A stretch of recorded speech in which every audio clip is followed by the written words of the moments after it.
तीन इंद्रियां ऐसी हैं जिन पर तुम्हारा संयम बहुत जरूरी है।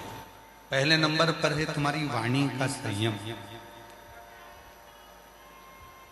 अपनी जिह्वा पर जितना हम कहें कथा में फिर कहें, ना सास बुरी है ना बहू बुरी है, ना ससुर बुरा है ना बेटा बुरा है, ना ननन बुरी है ना नंदोई बुरा है, ना देवर बुरा है ना देवरानी बुरी है, ना जेठ बुरा है ना जेठानी बुरी है। परिवार का कोई सदस्य बुरा नहीं है। केवल अगर बुरा है तो केवल हमारी वाणी ही कहीं ना कहीं बुरी है। कहीं ना कहीं हमारी वाणी हमें बुरी। कभी कभी अहमता की वाणी में बोलने में आ जाता है, अहंकार के शब्द बोलने में आ जाते हैं और वो अहंकार हमको डुबो लेता है। तो हम इन तीन इंद्रियों में पहली इंद्री है वाणी, दूसरी इंद्री है नेत्र। नेत्र रूपी इंद्री, नेत्र रूपी इंद्री एक ऐसी इंद्री है तुरंत भटकती है, और ये नेत्र रूपी इंद्री जैसे ही भटकी वैसे ही ये मन भटकना प्रारंभ। ये नेत्र रूपी इंद्री जैसे ही भटकी मन भटकना प्रारंभ। मन भटकना, ये नेत्र की सबसे बड़ी गलती है।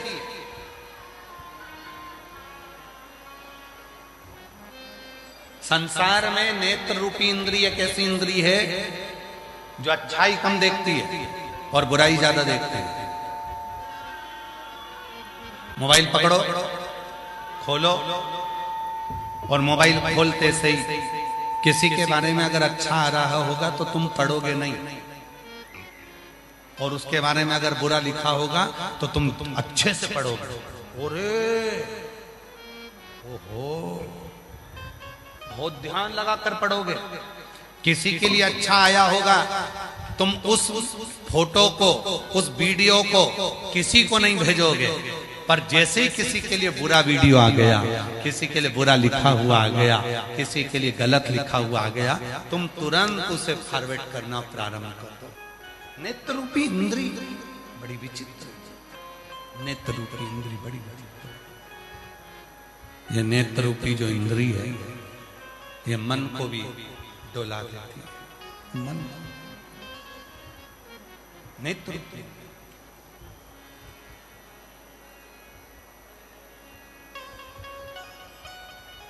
चलो जाने दो, प्रैक्टिकल करिएगा। सुबह मॉर्निंग वॉक करने जाते हो? अरे बोलो तो जम के। सुबह सुबह मॉर्निंग वॉक करने जाते हो? घूमने जाते हो? व्यापार पर जाते हो? दुकान जाते हो? नौकरी पर जाते हो? कहीं सब्जी लेने जाते हो? फल के मार्केट में जाते हो? कहीं ना कहीं तो जाते होगे। जिस रास्ते से जाते हो उस रास्ते पर 2 दिन पहले कोई कुत्ता मर गया, तुमने मरा हुआ कुत्ता देख भी लिया। कुत्ता मरा हुआ कोई उठा के ले भी गया, और मरे हुए कुत्ते को ले जाकर कहीं कचरे में किसी ने डाल दिया। पर यह नेत्र ऐसी इंद्री है, सब्जी लेने जा रही है, फल लेने जा रही है, पर उसने सोचा है कि यहां पर मरा हुआ कुत्ता था, नहीं देखूंगी, फिर भी वो निगाह चलते चलते उस पर चली ही जाती। ये निगाह, ये दृष्टि, ये नेत्र अच्छा नहीं, वहां पहुंच।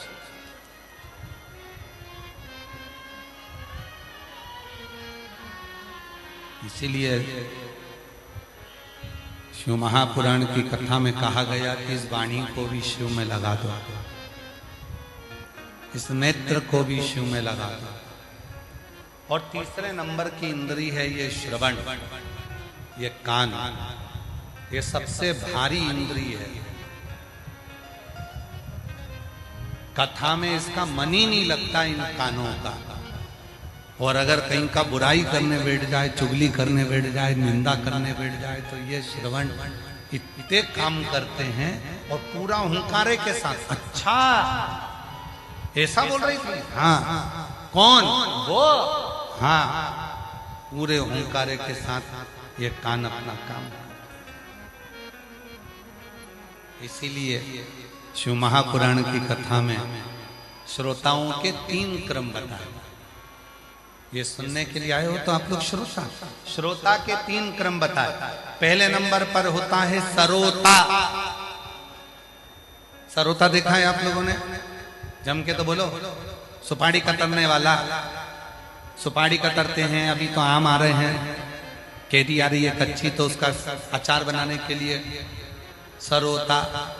पहले नंबर पर होता है सरोता, जिसका काम है केवल कतरना, काटना। तो 3 तरह के श्रोता होते हैं। पहले नंबर पर सरोता, जिनका एक ही काम है, कथा में आकर बैठते हैं और दिन भर बैठकर कतरते रहते हैं। किसने क्या बोला, किसने क्या नहीं बोला, महाराज जी ने कैसी कथा सुनाई, क्या बोला, महाराज जी ने क्या बताया, भोजन में क्या मिला, किसने कितनी बुराई करी। दिन भर बैठकर उसको केवल कतरना है, बुराई करना है। उसका केवल एक काम है, कतरना। उसका नाम है सरोता। दूसरे नंबर पर आते हैं कथा में सोता। दूसरे नंबर के कथा में पहुंचते हैं सोता, जो कथा में केवल सोने के लिए आते हैं। बस महाराज जी जैसे ही कथा कहना प्रारंभ करे और धीरे से इनके नेत्रों में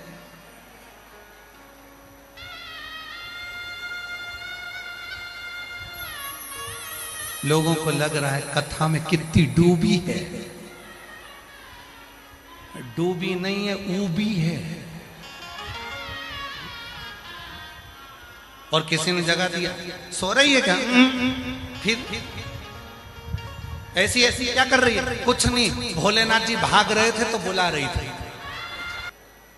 शंकर जी भाग रहे थे तो बुला रही थी। आपके यही नजदीक की कथा है, गुलबर्गा की। हम बहुत पहले एक बार गुलबर्गा आए थे, बहुत पहले, और गुलबर्गा में कथा करने आए थे। तो वो अग्रसेन भवन में कथा थी वहां।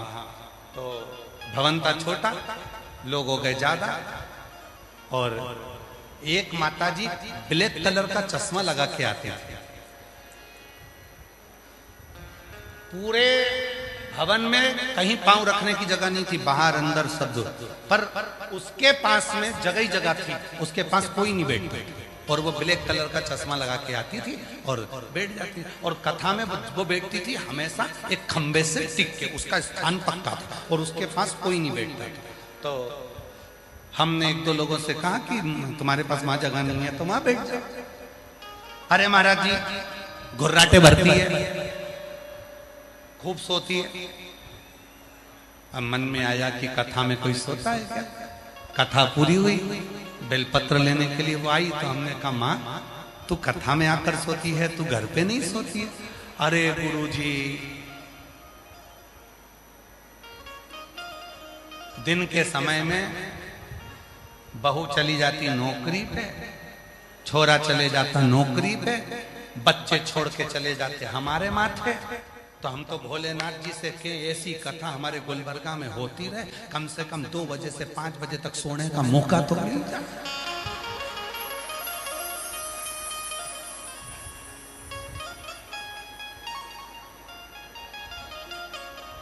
तो हमने पूछा तुम्हारी आंख का क्या ऑपरेशन हुआ है?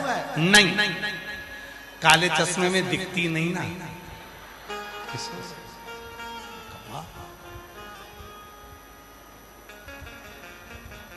शिव शिव। पहले नंबर पर सरोता, दूसरे नंबर पर सोता।